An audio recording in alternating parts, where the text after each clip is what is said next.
Hola, buenas noches. ¿Cómo andan? Bueno, vamos a esperar unos minutitos a que se vayan conectando. Y bueno, hoy tenemos un vivo muy interesante, como todos, pero en este caso tenemos a un psicólogo. ¿Por qué se me ocurrió? Primero porque he visto las cosas que él ha hecho y la verdad es que me han llamado muchísimo la atención y estamos hablando de Ezequiel Baigorria.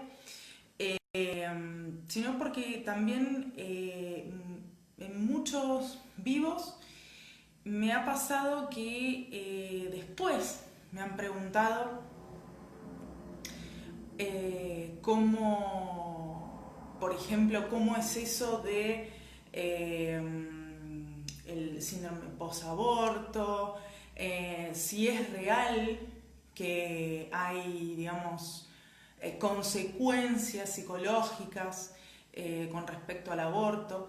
Y también vamos a estar tocando otros temas, ¿no? Pero por sobre todo eso, por eso cuando vi algunas de las cosas que él hizo, dije, tengo que tener este hombre. Así que desde ya, muchísimas gracias a todos los que se están conectando. Y bueno, ahora sin más, vamos a agregar a Ezequiel Baigorria. Vamos a agregarlo al vivo. Ahí está. Y ahí vamos a agregarlo.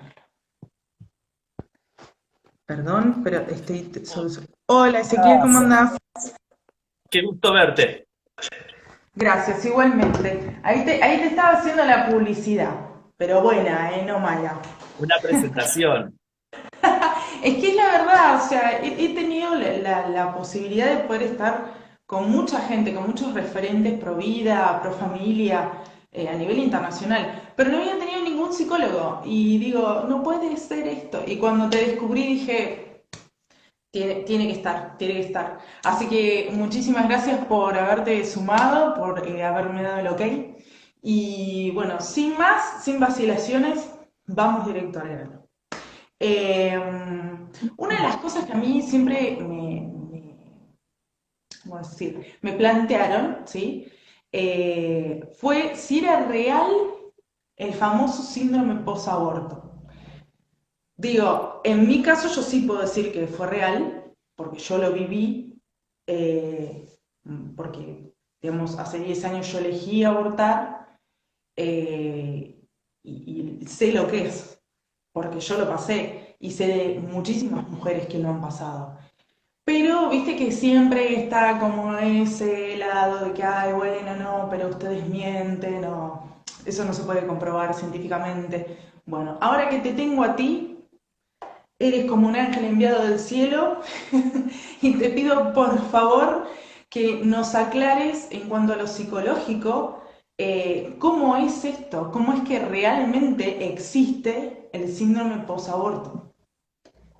Mirá, bueno, primero gracias por la invitación, por tenerme en cuenta y gracias por el espacio.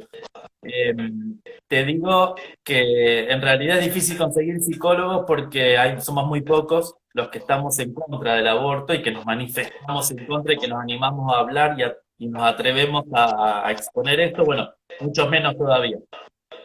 Eh, Fíjate, se escucha con un poquito de eco. Si tenés algún volumen abierto o algo, A ver ahí. a lo mejor ahí ya está. Ahí Bien, está. Sí, no lo escucho más. perfecto. Bueno, gracias. Bueno, y muchas gracias por la invitación y por el espacio. Veo que has entrevistado mucha gente importante, conocida, así que bueno, la verdad que es un honor estar acá con vos. Eh, Primero, hay datos de que existe el síndrome posaborto, pero es cierto que no sucede en todas las mujeres.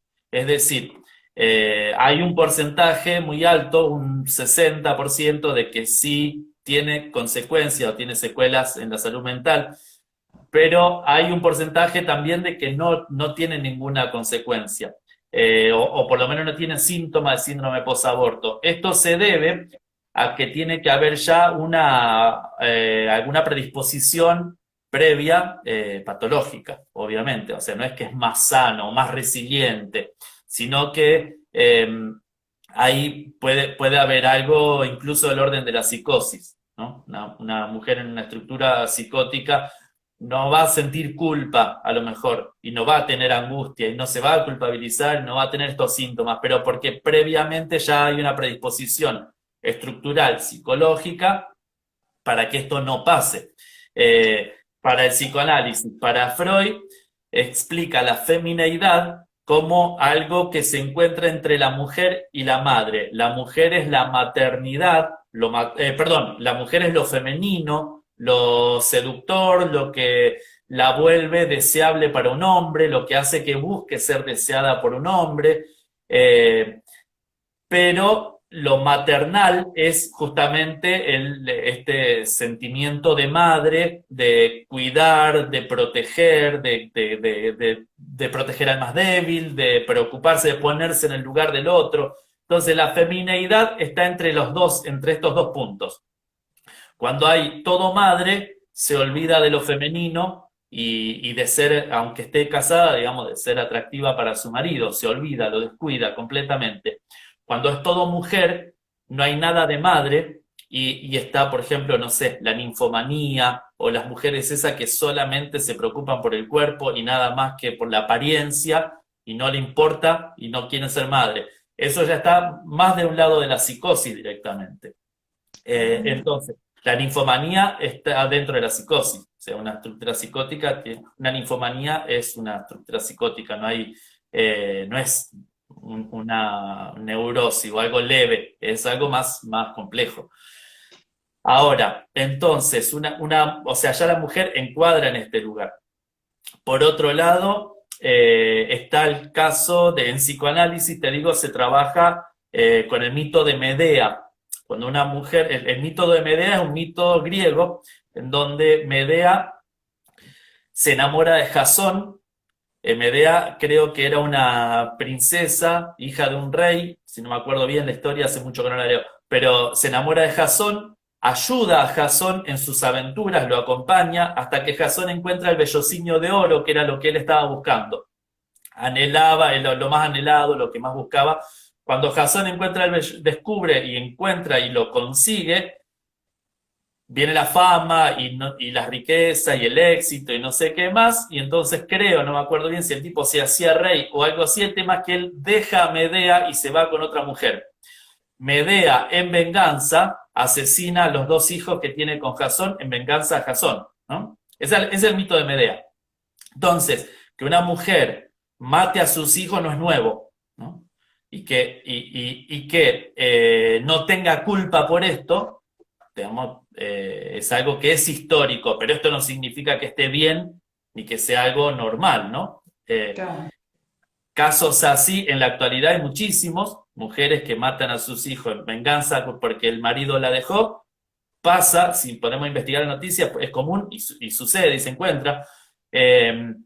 Bueno, entonces este tipo de casos son los que no tienen síndrome post-aborto, no tienen angustia, no tienen nada, pero Claro, ¿por pero qué? como vos decís, porque ya tienen, digamos, como para hablar en castellano, un problema previo. Sí, sí, igual cuando se habla de estructura es como que hay una formación ya o una edificación de la estructura psicológica que te predispone a ese tipo de cosas, digamos, a no poder ponerte en el lugar del otro, a no poder angustiarte, por ejemplo, entonces tenés un perverso que no se angustia y que siempre va a tratar de depositar la angustia en el otro. Entonces, el perverso te golpea, pero siempre va a decirte que es culpa tuya que te pegó. Entonces que te angusties vos, no se angustia él porque te pegó. Claro. Bueno, esas ya son estructuras psicológicas patológicas, digamos. Estamos hablando en el terreno de lo enfermizo, de lo patológico. Ahora, en el grupo de mujeres que tiene síndrome post-aborto, que no es esta patología, puede haber mujeres que no tengan el síndrome de síndrome post-aborto por ahora, pero que pasen muchos años y que eso se active. Exacto, Hay, sí. hay casos de mujeres que la secuela y consecuencia del síndrome post-aborto le aparecen con la llegada del primer nieto. Entonces a lo mejor pasaron 30 años o 40 años de que realizó el aborto. porque hasta que, qué sé yo, uno de sus hijos tiene un nieto, a lo mejor habían pasado 30 años.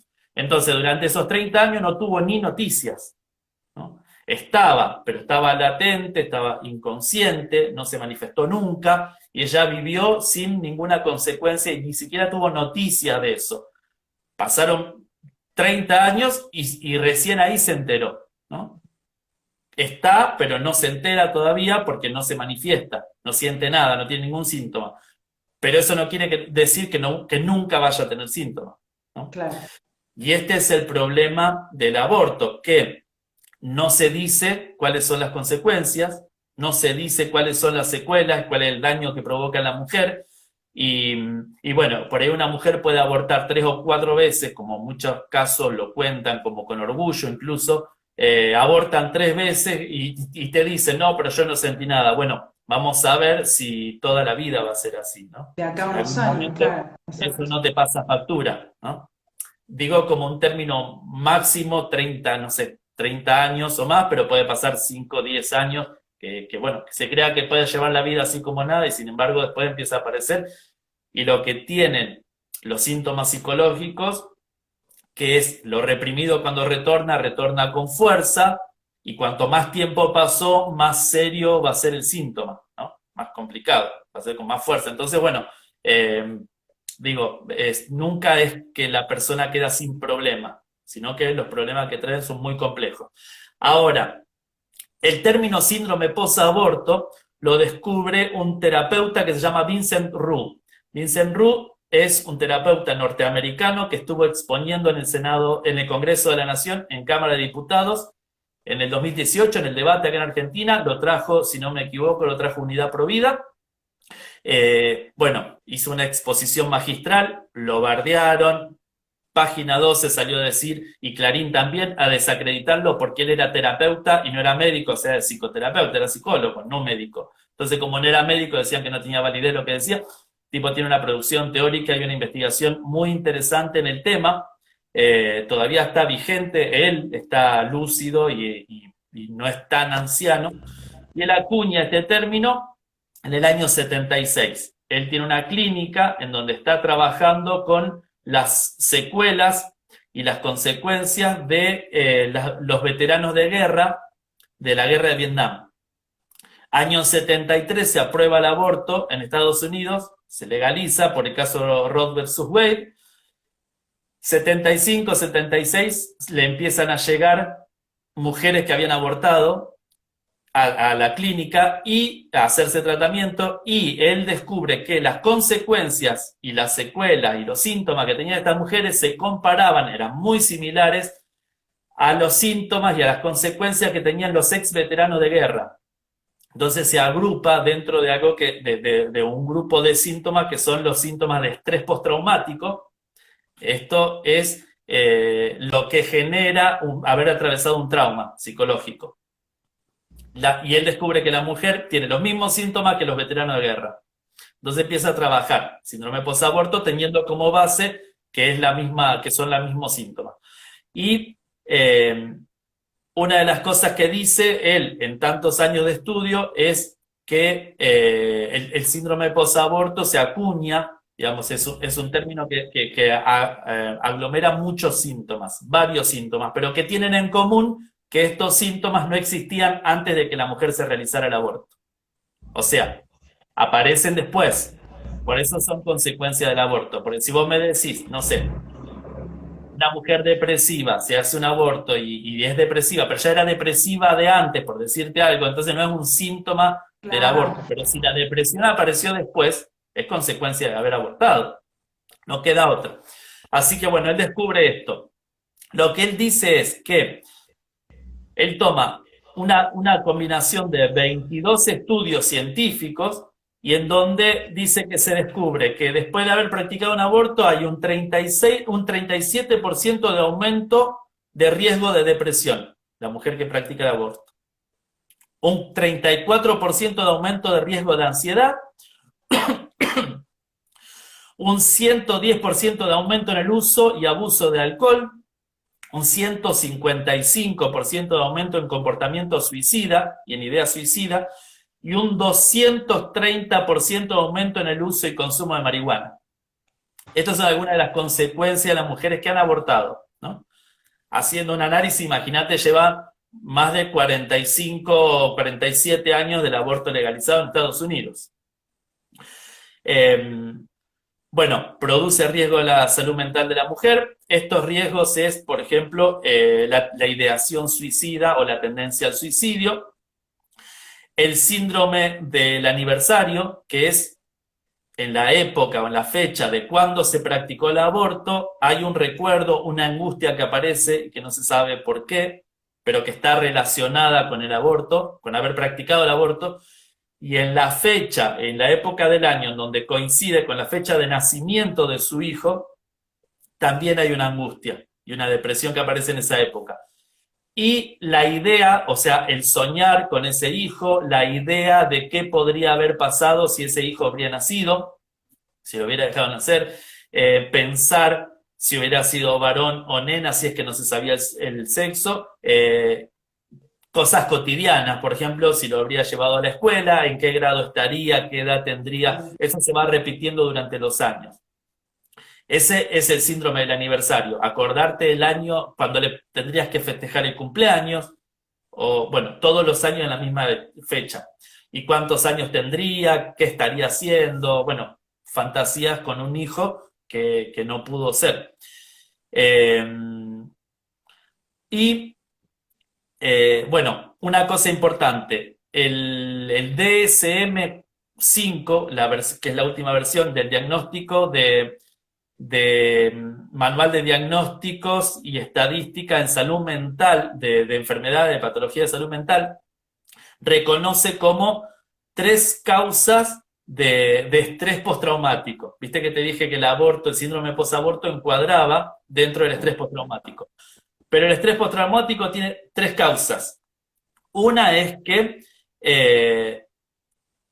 ya te digo que no encuentro, pero una es haber padecido una lesión física importante, por ejemplo, un accidente de tránsito, bueno, un accidente general, no sé, que te corte un brazo, que te corte un dedo, una pierna. Tener una lesión física genera un trauma y que provoca estrés postraumático. La segunda es haber padecido violencia sexual, o sea, haber sido víctima de abuso o de violación. Y la tercera es presenciar o participar de un crimen. En el caso del aborto por violación, está el haber padecido violencia sexual como causa de estrés postraumático. Si a esa mujer que pasó por una situación traumática encima se la lleva se la hace abortar, estamos agregando un trauma más al que ya tiene. Entonces, ¿qué pasa? No hay ninguna solución, sino que después lo que queda es esta mujer con 2 causas de síndrome de estrés postraumático, con 2 causas de traumas muy fuertes, y encima con este cargo de conciencia de no haber podido cuidar y proteger, o sea, encima que no pudo defenderse. En el momento de ser violada, de ser abusada, tampoco pudo proteger a un hijo, bueno, debe ser una sensación horrible y hay mucha más culpa todavía y bueno, y mucho más, o sea, se agrega un trauma más, se agrega una mayor consecuencia a esto de lo que ya tenía de por sí, lo cual es gravísimo. Así que el aborto por violación tampoco justifica el aborto en sí. O sea, el embarazo por violación no justifica el aborto tampoco, incluso desde el punto de vista de la mujer, ¿no? Porque la mujer es la segunda víctima del aborto, la primera víctima es el bebé, obviamente, ¿no? La segunda víctima es la mujer. En el caso del aborto por violación es doblemente traumático. Entonces, lo cual también es terrible. Ahora, bueno, te digo más o menos los síntomas más comunes del estrés postraumático de las mujeres que practicaron aborto es el sentimiento de culpa, el remordimiento, la angustia, la reintroducción a la experiencia vivida, que es recordar momento que lo vivió. Hay mujeres que lo recuerdan de diferentes maneras, algunas sin ningún afecto, otras lo recuerdan como si hubiera sido ocurrido ayer, con lujo de detalle. La primera mujer que yo me acuerdo haber recibido en mi consultorio que había practicado un aborto, lo había practicado hacía más de 20 años y lo contaba como si hubiera sido la semana anterior, ¿no? El recuerdo estaba totalmente vivido, porque Exacto, claro. no lo había trabajado nunca tampoco, ¿no? Pero bueno, el recuerdo estaba y era muy fuerte, lo cual a mí me llamó muchísimo la atención. Eh, la evitación y la negación, los cambios de humor, cambios en las creencias, el estado de hiperexcitación, el estado de desconexión de la vida, que es desconectarse un poco de las cosas importantes, aislarse o estar distraídos, ese tipo de cosas. Depresión, ansiedad, abuso de sustancias de alcohol, como dije recién, abuso de, bueno, de marihuana y de drogas, ideación y comportamiento suicida y el síndrome de aniversario. Eh, ahora, Ségolène du Closet es una mujer que ha estado también exponiendo en el Senado y en el Congreso de la Nación, es una francesa que cuenta los 45 años de experiencia que tiene Francia de haber legalizado el aborto, cuál es la experiencia, cómo se llegó a eso y qué conclusiones se sacan ahora. Y una de las cosas que ella dice es, ella trabajó en Francia, es socióloga y trabaja en Buenos Aires, en creo que la Villa 1114, y asistiendo y ayudando mujeres, mujeres carenciadas y mujeres que sufren violencia, bueno, y muchas mujeres que han practicado un aborto están dentro de ese grupo. Y dice que las mujeres que pasaron por un aborto, todas le dicen lo mismo, nadie me había dicho que esto era así. Nadie me había dicho el sufrimiento que esto supone. Entonces, cuando yo leo esto, digo, bueno, alguien tiene que salir a tratar de decir de qué se trata, porque no lo está, o sea, obviamente la propaganda abortista nunca te va a decir que vos quieras con consecuencias, Jamás, totalmente. no conviene. La gente que te incentiva eso tampoco te lo dice. Y en los centros de salud lo que está pasando es que agarran a una mujer con un embarazo en crisis, la convencen, la manipulan, la llevan a practicar el aborto y después la dejan sola. Como yo soy objetor de conciencia por el aborto en sí, o sea, no puedo acompañar a una mujer que decide abortar, pero solamente en el caso de aborto, o sea, si la mujer está en duda, sí, pero si ya, bueno, no la puedo acompañar porque yo no estoy de acuerdo con la práctica, pero no tengo problema de atender, o sea, no creo que la mujer que practica un aborto sea una criminal, menos en este tiempo en donde me parece que hay una influencia muy fuerte y sobre todo se está buscando incrementar la cifra a propósito, entonces, bueno, hay una cosa espantosa que está pasando, entonces no tengo problema de atender mujeres que sí han abortado y empiezo a recibir en el espacio público las mujeres que llevaron a abortar y que después las dejaron solas. Bueno, los testimonios son desgarradores, son tremendo escuchar todo esto de la mujer y acompañarla en un proceso que es muy lento, muy largo y que lleva años, pero sobre todo cómo en tan poco tiempo, en una situación, en una decisión rápida, cómo queda una consecuencia tan profunda que se podía haber evitado y que la gente que la acompañó, nadie pensó en esto, nadie tuvo en cuenta esto, ¿no? No les importaba qué era lo mejor para la mujer. Ahí no sé, en salud pública es hacer buena letra para que tu jefe te vea y te tenga en cuenta y poder hacer alguna carrera. Entonces, bueno, hoy está de moda esto, no me importa si Vamos éticamente para correcto o no, adelante, lo que claro. yo quiero es hacer mi carrera profesional y listo. Y bueno, y ahí mandan a matar bebés, no importa. O sea, son sicarios. Sí, no, es que es horrible. Yo siempre cuando cuento mi testimonio y demás, digo eso. O sea, yo salí a hablar no porque me crea nadie. O sea, lo que yo hice 10 años atrás estoy completamente arrepentida y no, básicamente no lo volvería a hacer. Pero digo, en ese momento cuando yo me fié de las personas que me recomendaron, lo elegí yo, nadie me obligó, pero las personas que me lo recomendaron como que era ir a sacarte una muela, o sea, como que no pasaba nada, no había ningún tipo de complicación, que iba a estar todo bien, y eso que estamos hablando hace 10 años atrás cuando no estaba todo esto tan, digamos, de moda y tan hablado como si no fuera nada, ¿no? Entonces yo cada vez que escuchaba, no, no es nada, entrás y salís, no sentís nada, no te pasa nada, eso del síndrome posaborto es mentira, físicamente tampoco te pasa nada, que a mí me pasó físicamente y psicológicamente, entonces no me pueden venir a mentir en la cara. Entonces yo ahí fue donde yo me paré y dije, no, pará. Entonces, ¿que soy la única tonta que tuvo mala suerte? ¿Fui yo? No creo.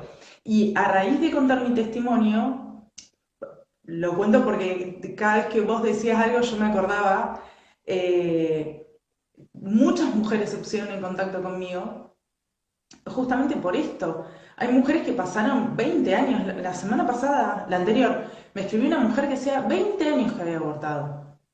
20 años. Que vos decís, 20 años es una vida. Sí, pero esa mujer todavía no se lo pudo perdonar. Y no es porque viste que empieza nada, pero eso es porque la religión, porque no sé qué. No es católica, no es nada. Es una mujer simple, llana, como cualquiera. Eligió eso porque creyó el verso del aborto. Y es el día de hoy que está sometida a psicoanálisis, a psiquiatra, a pastillas. Todas las noches tiene la misma pesadilla, todas las noches siente exactamente el llanto del bebé, se pone a pensar en esto de lo que vos decías, Síndrome cuando del cumpliría año años, pasado. cosas así. Y una chica me escribió, que siempre lo cuento, porque la verdad me dejó helada. Ella también hace 10 años atrás se practicó un aborto, y vos fíjate lo que te voy a decir. Tenía 17 años esta chica. Ella no le tomó la anestesia y ella sintió y vio todo, todo. Y cuando yo le dije, le digo, de tus amigas que te fueron a acompañar convencidas de que estabas haciendo lo correcto, ¿quién te siguió acompañando? Me dijo, ninguna. Claro, Quedó sola. El novio la dejó, las amigas la dejaron y los padres al poquitito tiempo fallecieron. claro. Quedó sola. Entonces es cuando yo ahí me pregunto, yo digo, bueno, de toda la camada de chicas que ahora van y se hacen abortos como si fuera ir al kiosco a comprar un alfajor Tenés casi 9.000 el año pasado en Buenos Aires, en Buenos Aires, 8.838, lo ¿qué dijo va a Larreta. pasar con esas chicas? ¿Quién las va a ayudar? Mira, Porque lo el que yo estoy feminismo yo realmente creo convencido, que no las va a ayudar. lo que estoy convencido, estoy seguro es que la dejaron sola, ¿eh? No la acompañó nadie, después del aborto no la acompañó más nadie. Eso es lo que yo vi en lugares mucho más chicos y que se podía abordar mejor la problemática. Imagínate ahí, ¿no? Pero bueno, esto nadie lo denuncia. Mira, te doy No, algunas cifras. El 85% de las mujeres que consideran abortar preferirían haber sido acompañadas durante el embarazo en lugar de haber abortado. El 64% de las mujeres que abortaron dijeron haberse sentido presionadas para hacerlo, la mayoría por su pareja, pero incluso algunas por el asesor de la clínica. Yo estoy seguro que acá la cantidad de abortos se calcula unos 30.000 abortos en el 2019 en toda la Argentina. ¿Cuántos de esas mujeres decidieron realmente, o sea, se les respetó el derecho a decidir? ¿Cuántos decidieron con libertad? Porque, por ejemplo, si a una mujer un tipo la amenaza con un arma y le dice, dejate violar o te mato, ¿qué elección es esa? ¿Elegí que te violen o elegí que te mate? Bueno, elige lo más leve, pero eso no significa, pero no hay una libertad para decidir. Con el aborto te condicionan, te manipulan. O sea, ¿hasta qué punto estuvo la libertad de elección de la que tanto se jactan? Digo, claro, porque ¿eligió con es libertad real, realmente? las feministas, porque son las feministas, no Sí. hay otra. Las Y los feministas son las que te ideólogos. persiguen hasta el último segundo. O sea, si la chica está en duda, como vos decías hoy, bueno, eso es una cosa, pero la persiguen y la recontra persiguen hasta que la chica dice, bueno, dale sí. Y después se quiere Totalmente. matar a la pobre piba porque fue obligada, fue obligada. Bueno, y como te decía, el 65%, acá tengo la cifra, de las mujeres que abortaron sufren el síndrome posaborto. 65% es casi tres cuartos, te diría. Eh, Ahora, el doctor César Vidal cuenta una anécdota muy interesante. Él tiene un programa de radio. En una época hacía ese programa de radio durante un mes, lo hacía en Israel, durante un mes al año. Y está en ese programa y lo contacta la producción y le dice, mira, para mañana tenemos un médico israelí, judío, que es pro vida, sí, pro life, pro vida, para que lo entreviste. Entonces llega el hombre judío ortodoxo, eh, se presenta, lo van a entrevistar y le dice, empieza la entrevista y le dice César, bueno, doctor, entiendo que usted es pro vida. Y el médico le dice, no, no, no, yo soy pro choice, ¿viste? Pro decisión, pro derecho a decidir, pro aborto. Va, no pro aborto, nosotros lo asociamos con pro aborto. El tipo dice, yo soy pro choice. Entonces César Vidal no sabe cómo remarle y qué hacer con la entrevista y le pregunta, pero a ver, por favor, explíqueme. Y él le dice, es simple. La mujer, cuando se la deja decidir libremente, siempre va a decidir continuar el embarazo. Siempre. Ahora, si tiene una amiga feminista que le dice lo que vos tenés no es un bebé, es un saco de célula. Un novio que le dice no podemos seguir con esto, tenés que abortar porque yo no puedo continuar con nuestra relación, se va a terminar si vos estás embarazada. Una madre que le dice se arruinaron tus estudios o se te arruinó el secundario y la manda a abortar. Un marido que le dice no estamos en condiciones económicas para sostener un hijo más. La presionan, la mujer cede ante la presión y termina abortando, pero esto no significa que haya decidido libremente. Pero si no está todo ese contexto presionándola, la mujer no aborta. César Vidal cuenta, se queda con esta anécdota, le pregunta al de la producción, después de la entrevista, le dice, che, ¿realmente esto es así? Le dice, mirá, el año pasado todas las mujeres que pasaron con este médico decidieron honrarlo, reunirse junto con los hijos que decidieron tener porque él los atendió y que habían empezado a abortar y se arrepintieron, y le hicieron una fiesta grande. Y César le dice, ¿y eran muchas? Dice, había 30.000 personas en un estadio. Lo llenaron. Entonces ahí te das cuenta que si vos realmente dejás decidir a la mujer y la acompañás, que esto es lo que se dice en el acompañamiento a un embarazo vulnerable, acompañarla, darle asistencia psicológica, asistencia económica, asistencia jurídica, legal, por si está sufriendo violencia, acompañamiento, en fin, la mujer decide llevar adelante el embarazo, porque una mujer jamás decidiría terminar con su embarazo, incluso si es víctima de un embarazo por violación, jamás lo decidiría, naturalmente no lo va a hacer, ¿no? Así que bueno, puede haber casos, como en todo, excepciones, sí, pero pero ahí en sería regla una general, minoría que es lo que ni que el siquiera, feminismo te quiere vender, no. que no, totalmente, y que no necesita que el Estado, no sé, lo banque, lo que sea, y con que lo despenalice, que si quiere hacerlo en una clínica es suficiente, pero bueno, te digo, es un número mínimo, no, no habría, si habría otras condiciones no, no pasaría, ¿no? Pero en vez de hacer una lectura de qué es lo que pasa con la sociedad, con el país, con el sistema, con todo, es mejor eliminar al más débil que no se va a quejar, que no, nadie te va a hacer problema con eso y listo. Es como tapar el problema, lo cual es terrible. Ahora, Sí. sí, decime lo que ibas a decir. No, no, no, no, sí, sí, sí, sí. Te dije que la mujer no era la segunda víctima, primera el bebé, la segunda la mujer, pero no termina todo ahí. Tercer víctima del aborto es el hombre que es padre del bebé abortado. En el aborto se produce un desplazamiento del padre, es decir, muchas mujeres abortan presionadas por su pareja, pero no son todas. Hay muchas mujeres que deciden por su propia cuenta abortar y ni siquiera consultan a su pareja, al papá del bebé abortado. Hace poquito hubo un caso en Colombia de un chico que fue y se manifestó en una clínica Sí. abortista pidiendo por favor que la novia no aborte, que él se quería hacer cargo igual solo del hijo y creo que tristemente la chica decidió hacerlo igual. Sí. Pero casos como esto hay cada vez más. Más ahora con esto del feminismo que promulga el empoderamiento femenino falso, del empoderamiento que vos asesinando a tu hijo vas a ser empoderado, lo cual es una falacia. Claro. Cuando una mujer milita el aborto es porque te está diciendo indirectamente que ella si llega a quedar embarazada va a asesinar a tu hijo sin consultártelo. Claro, la famosa frase, mi cuerpo, mi decisión. Totalmente, la decisión del hombre no cuenta ahí. Ahora, Patricia Sandoval, que creo que vos le hiciste una entrevista, Sí. cuenta en el testimonio, en la entrevista que le hace Faro Films, de que ella se practica 3 abortos. En el primer aborto, ella ni siquiera le había contado al novio que estaba embarazada y el novio tenía síntomas del síndrome posaborto, sin siquiera haber sabido que ella estaba embarazada ni que había ido a una clínica y que había abortado. Ella lo cuenta en el testimonio. Y no es el único caso.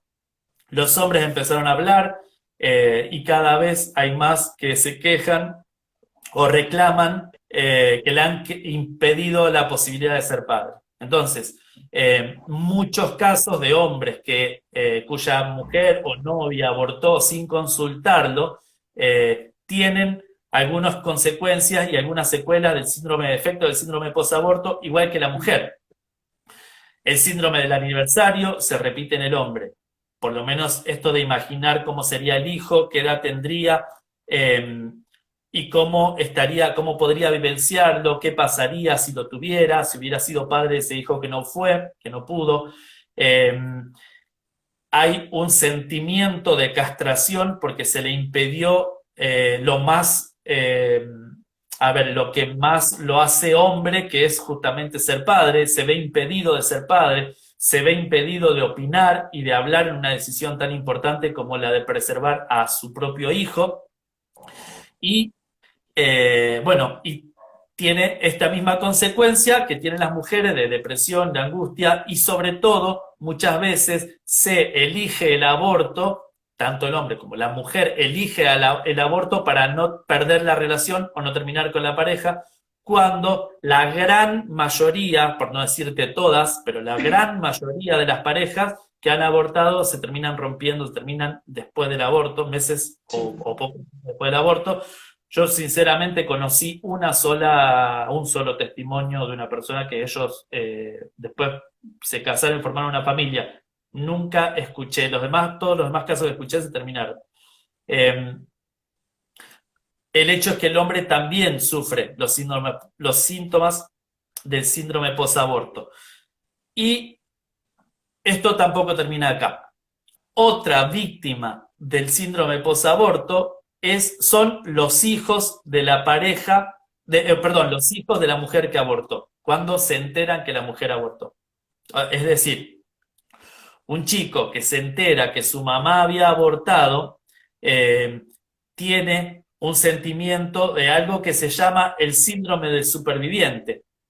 El síndrome del superviviente se conoce, por ejemplo, cuando hay una catástrofe, un accidente aéreo, un accidente, no sé, de tránsito, de tren, algo así, donde mueren muchas personas y se salvan pocas.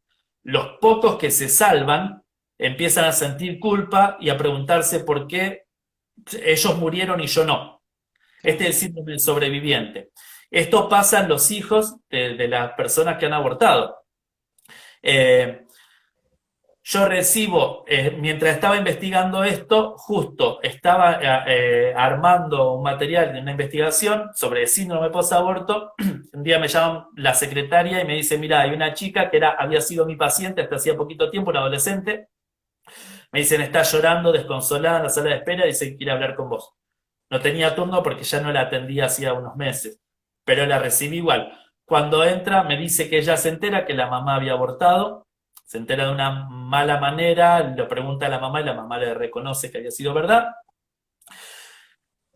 Lloraba, no podía ni hablar, estaba desconsolada y la nena dice, si lo hizo con mi hermano lo podía haber hecho conmigo. En Francia se empiezan a juntar los hijos de sobrevivientes, o sea, los hijos de madres que han abortado, sobrevivientes del aborto. Tiene una página web que se llama Los Sobrevivientes, en francés, que no me sale a mí porque no sé hablar francés. No importa que lo googleen, ahí está. Pero dicen que justamente cuando yo lo busco, me encuentro que dice lo mismo que decía mi paciente. Si mi mamá lo hizo con mi hermano, lo podía haber hecho conmigo. En Francia, 1 de cada 5 franceses es abortado. Hay 200.000 abortos y 800.000 nacimientos. En París, 1 de cada 2 mujeres practicó un aborto. Entonces, la cifra es elevadísima y claro, los hijos de esas mujeres, empieza a hacerle ruido esto, sobre todo porque se terminó con la vida de un hermano en una condición en la que él también estuvo. O sea, no hubo un mérito personal como para decir, bueno, yo me salvé porque en realidad yo hice algo bueno, y aunque sea para buscarle una explicación, o sea, no hay forma de explicarlo, lo cual es una tortura para el chico también. En Estados Unidos hay chicos que nacieron del 73 en adelante con remeras que dicen yo sobreviví a Roe versus Wade, porque también son sobrevivientes del aborto, porque entienden que también podrían haber sido abortados. Eh, y bueno, y también en esta página, los sobrevivientes de Francia, ellos comparten sus experiencias, cuentan sus sentimientos, cómo se sienten, se reúnen, hacen alguna manifestación en contra del aborto, o cuando hay manifestaciones ellos van como agrupación también, y bueno, empezaron como a unirse, a fortalecerse entre ellos porque los une el mismo dolor, el mismo sentimiento en común, ¿no? Haber pasado por una catástrofe tan grande como esta.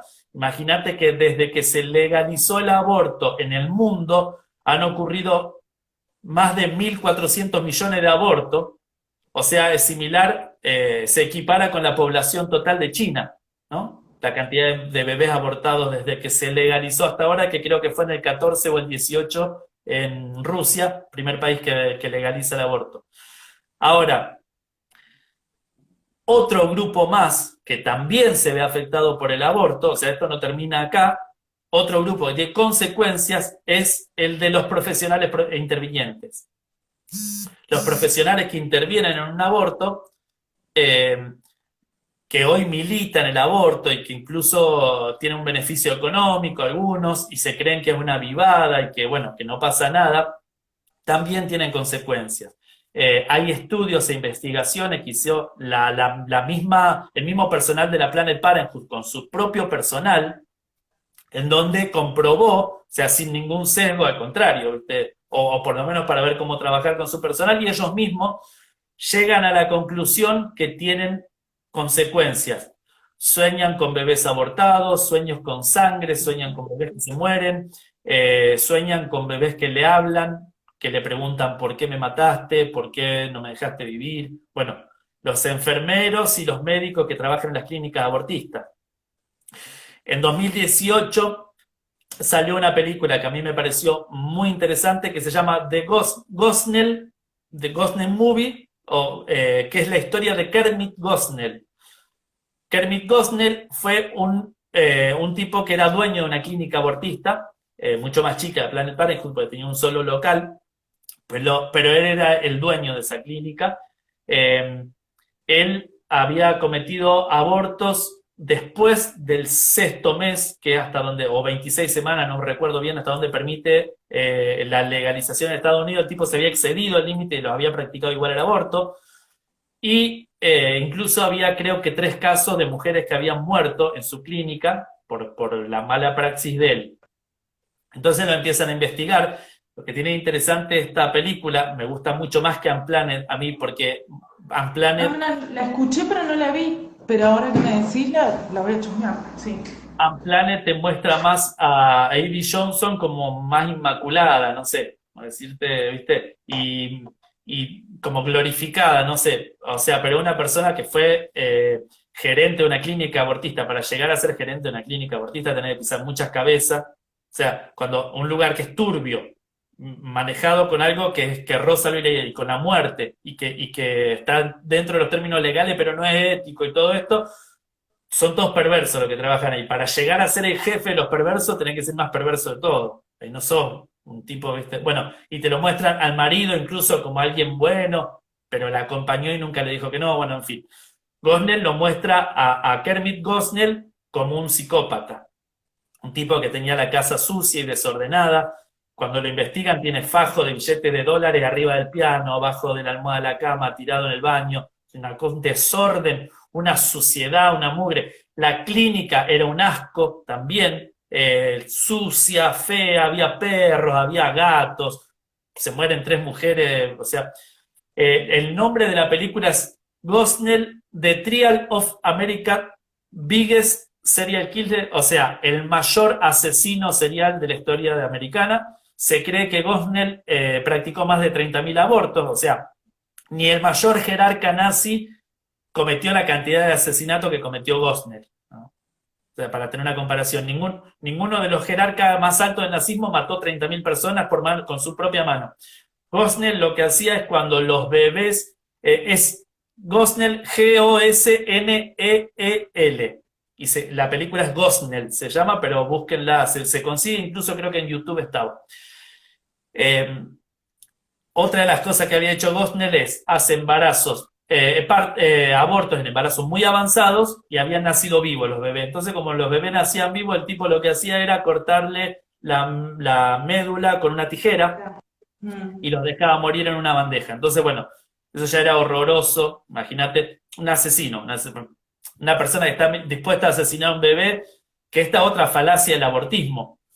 El aborto seguro, legal, seguro. Un médico que está dispuesto a matar a tu hijo, a un bebé indefenso, te cree que te va a importar tu salud. No le importa tu salud. No le importa la salud del bebé, menos le va a importar la tuya. No lo hace porque no quiere ir preso, no porque le importe tu salud, no te va a cuidar. No importa, o sea, lo que a vos te pasa, el tipo le revienta, lo único que quiere es cobrar y listo. Bueno, eh, el tema es que en el juicio, la película trata mucho del juicio a Gosnell y de la investigación y cómo se va descubriendo todo esto. En el juicio hay una enfermera que declara en contra de él y la declaración fue, la prueba fue que ella le saca una foto a un bebé que había nacido vivo antes de que se muera. Y entonces un bebé de un embarazo avanzado, más de 6 meses de embarazo, de gestación. Le sacan la foto y la muestran en el juicio. Y le preguntan por qué sacó esa foto. Y la enfermera dice, porque yo quería que la vida de ese ser humano quede aunque sea registrada por alguien. O sea, que no pase desapercibida, que alguien registre que estuvo vivo, que pasó por la tierra, ¿no? Y, o sea, la enfermera y el personal que trabaja en las clínicas abortistas tampoco se la llevan de arriba. No es que pasa desapercibido. Es un trabajo muy serio y que deja consecuencias y secuelas en la salud mental del profesional interviniente.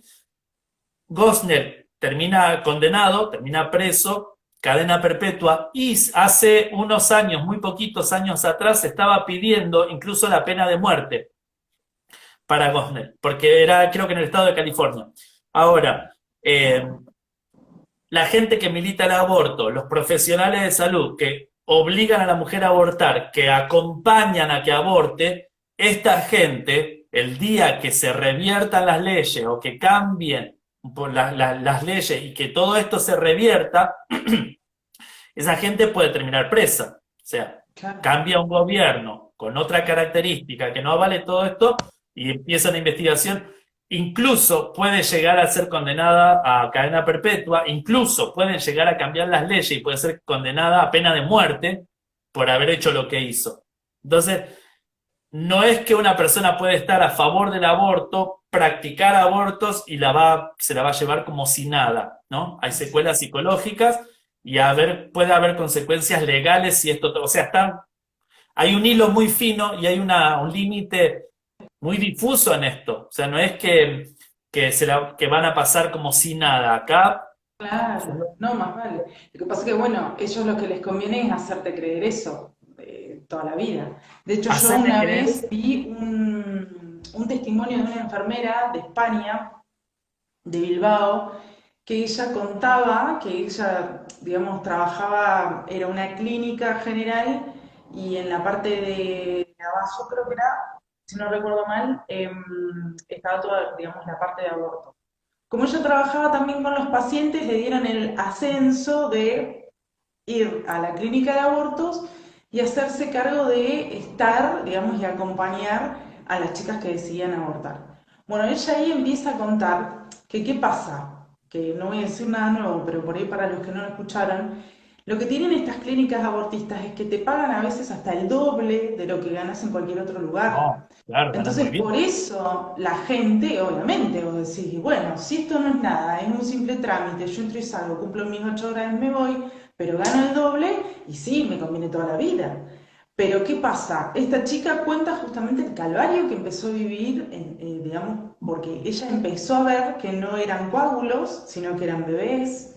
empezar a tirar los residuos y empezar a ver que estaba tirando pedazos de feto, pedazos de bebé, y cómo realizaban los abortos, cómo maltrataban a las chicas, porque obviamente lo que tampoco te cuentan es que en estos lugares, como vos sos un número más, porque es así, sencillamente te obligan hasta dentro de la sala de cirugía a quedarte quieta para que te puedan realizar el aborto porque después vienen 15 chicas más.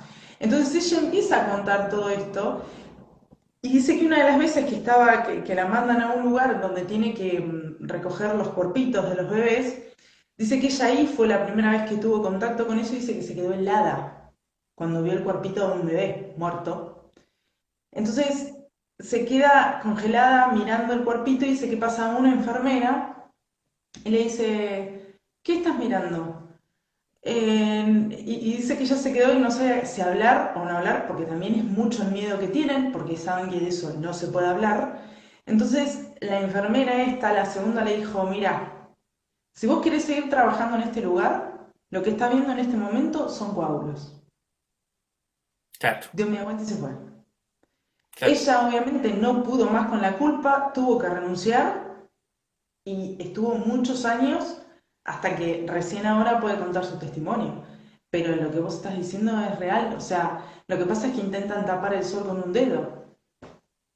No, a ver, a mí me pasó el hecho de haber tenido conocimiento de que estaban por practicar un aborto, que yo no participé, pero sabía que lo iban a hacer en el lugar donde yo trabajaba, y yo estaba 2 noches sin dormir o 3, o sea, y ni siquiera lo había Claro. probado, o sea, y me imagino que el que está ahí acompañando o el que llevó a la mujer a tomar esa decisión puede reprimir ese sentimiento, o sea, puede hacer que no le afecte un rato, un tiempo, pero tarde o temprano eso le va a llegar. Y si no es durante Bueno, la a época Mar de... Medina de hecho cuenta justamente que le Amparo pasó Medina le eso, que pasa lo ella mismo. era pro aborto, era Ella por feminista y acompañar a cuando una vio amiga. cómo terminó su amiga, se dio cuenta que había defendido cualquier cosa hasta ese momento. Sarah Winter también cuenta su propio síndrome posaborto después de haber abortado.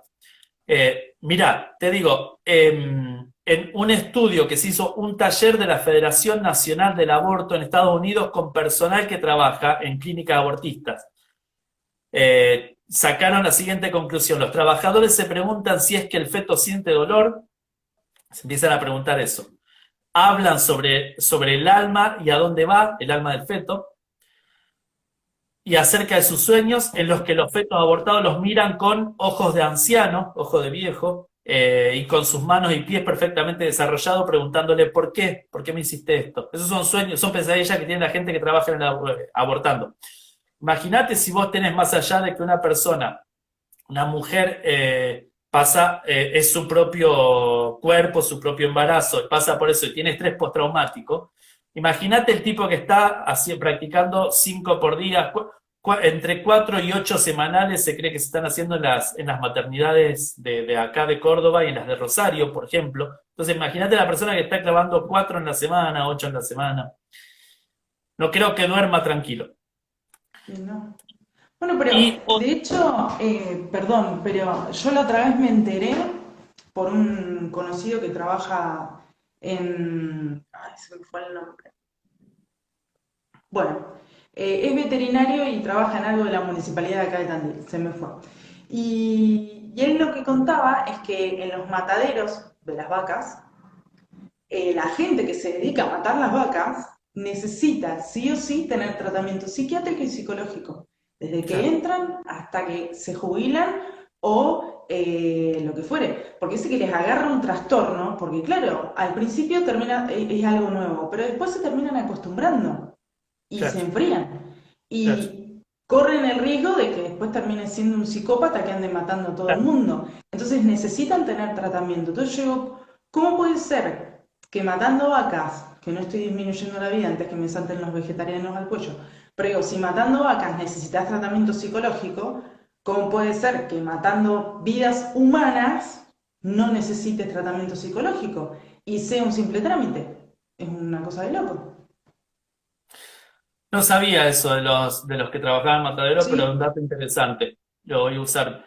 Sí, lógico. sea, imagínate el que mata, mirá, el que trabaja, o sea, abortando, matando a un bebé. Fíjate, el último dato que te doy porque ya termina el tiempo. Sí, Eh, acá lo estoy controlando, sí. un informe que presentó la Asociación de Médicos de Planned Parenthood mencionó que se hicieron a sus propios empleados, mencionó que 2 empleados soñaban que vomitaban fetos junto con un sentimiento de horror, empleado de clínica abortista, y que la conclusión general fue la siguiente. En general parece que mientras mayor el contacto físico y visual de los médicos y enfermeras, se experimenta un mayor estrés, ¿no? Y esto es evidente tanto en el estrés consciente cuanto en las manifestaciones inconscientes, como por ejemplo los sueños o, bueno, otro tipo de cosas que son manifestaciones del inconsciente en sí. Pero lo cierto es que el aborto trae consecuencias al personal de salud, a los hijos de la mujer abortada, de la mujer que abortó, al hombre padre de ese bebé abortado, a la mujer que aborta y, bueno, sobre todo al bebé. Aparte de que también afecta a la familia ampliada, los padres, o sea, abuelos del bebé abortado, tíos del bebé abortado, primos, en fin, toda la familia es afectada por esto también. Entonces, como conclusión, el síndrome posaborto es uno o una causa de estrés postraumático. Eh, Esto no es fácil, no se lleva de arriba, no sale gratis para la salud mental y física. Y si bien hay un 63%, 65% de mujeres que lo padecen, queda un 35% que aparentemente no, pero ese otro 35%, aunque no sea afectada la mujer, sí puede ser afectado el hombre, Claro. que el papá de ese bebé abortado, eh, los futuros hijos, bueno, la familia y también el personal no sale ileso. Así que bueno, como conclusión es eso, nada puede disminuir el valor inherente de la vida. La vida de por sí tiene valor y nosotros lo sabemos por más que uno lo quiera negar, disfrazar, llenarse de argumentos para explicar eso, a la larga, digamos, es lo simple, lo natural, no se puede ir en contra de la naturaleza y la naturaleza dicta que toda vida se cuida, se protege, ¿no? Sobre todo la vida de la misma especie, la vida humana. Bueno, la verdad, increíble, fue magistral. Yo te agradezco enormemente porque me has respondido un montón de preguntas y creo que a la gente también. Y bueno, la verdad, de nuevo, muchísimas gracias. De seguro más adelante te voy a volver a molestar, no sé si con un vivo o grabándolo por Zoom y extendernos más con el tiempo. Pero bueno, de nuevo, muchísimas gracias. Gracias por todo lo que haces por defender la vida, que no es poco y más en tu lugar que por hoy la cuestión profesional está tan perseguida. Así que un abrazo enorme, muchísimas gracias por tu tiempo, gracias a todos los que se conectaron, yo sé que después lo van a ver una vez que ya quede colgado y bueno, de nuevo, gracias. Gracias a vos, Belén, por este espacio. Bueno, y nos vemos pronto. Estoy a tu disposición para lo que necesites. Muchísimas gracias.